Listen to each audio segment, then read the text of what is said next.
আমার হাতে দেখতে পাচ্ছেন, এটাকে বলা হয় থানকুনি, সেন্ট্রালা এশিয়াটিকা। এটা অত্যন্ত উপকারী একটি শাক।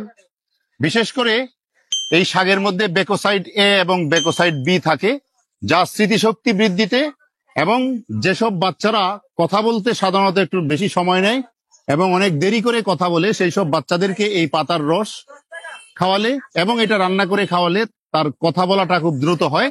সুতরাং যাদের বাচ্চারা এখনো সঠিকভাবে কথা বলে না, বলতে পারছে না বা কথা বলতে দেরি করছে, সেই সব বাচ্চাদেরকে এটা খাওয়াতে পারেন, রান্না করে অথবা কাঁচা এর জুস করে খাওয়াতে পারেন।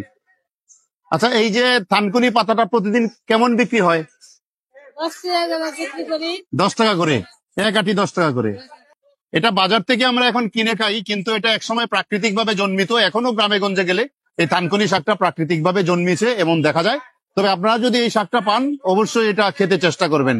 আশা করি বাচ্চাদের স্মৃতিশক্তি বৃদ্ধি করবে। যে বাচ্চারা কথা এখনো বলছে না, দ্রুত কথা বলতে সাহায্য করবে এটা।